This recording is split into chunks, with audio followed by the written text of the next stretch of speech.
So this time we're going to join 2 solid granny squares together with the join as you go for the Stash Buster Cup Cozy. So I've made the first couple of stitches of the 4th round of the 2nd square, using the same kind of process as for the traditional granny square, where we take the hook off the loop, we put the hook through the corner that we want to join, and then we do 2 chain, and now we're going to do 2 stitches here.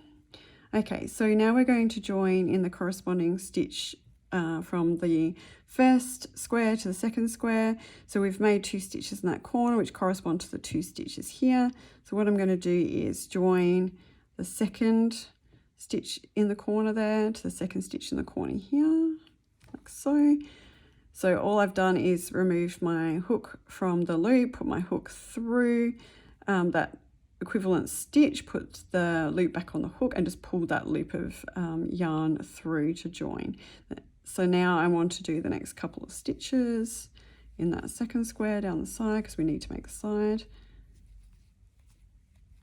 Okay, and the same process again. So I'm taking my hook off the loop. We've gone 2 more stitches along, so we want to join the equivalent stitch there, 2 more stitches along, loop back on the hook, pull that loop of yarn through, and we're just going to go back into the 2nd square again, make 2 more double crochet stitches, go 2 more stitches along, and we'll do a join. Now you don't have to join as frequently as that. You could join every 3 stitches, you could join every 4 stitches. It really just depends on how tight you want that join to be.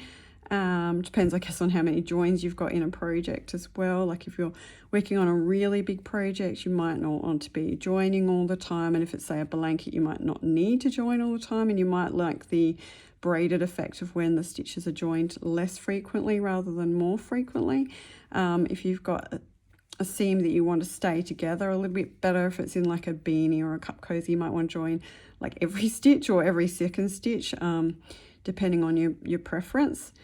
So it's really up to you as to how you go about doing that. It's easy to vary, like I said, according to your preference.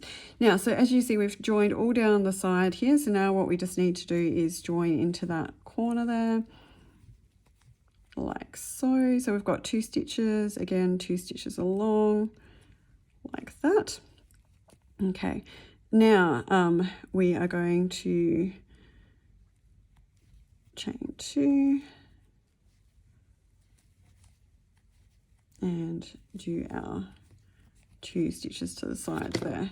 So you can see that we have joined the whole way up a side. We've joined the 1st corner and the whole way up a side, and what we need to do now is just continue to make our traditional, not traditional, solid granny square in the manner that we usually would for this 2nd square, where we just work along, whether it be the bottom or the top now of our cozy.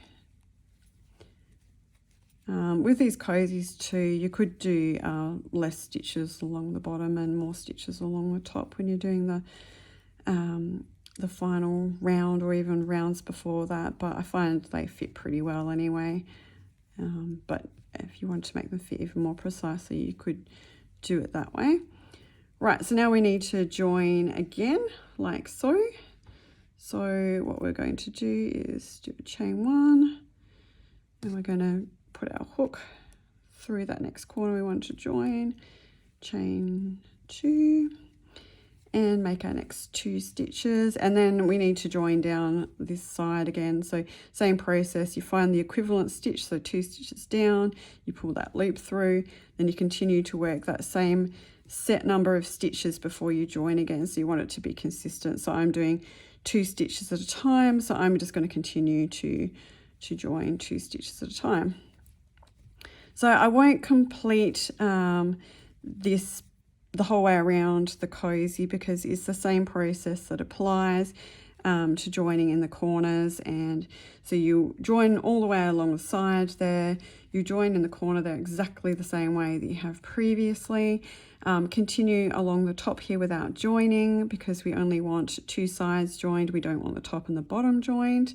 And then when we get to this last corner here, we just do 2 double crochet stitches to complete that corner and slip stitch into that last double crochet. And I normally slip stitch across to the first chain 1 space 2 just to make it a bit neater. But that's how we do the join as you go with solid granny squares. It's really effective, and like I said, you can skip more stitches or even less stitches if you prefer, depending on your preference. And it's a really, really quick and easy way to join.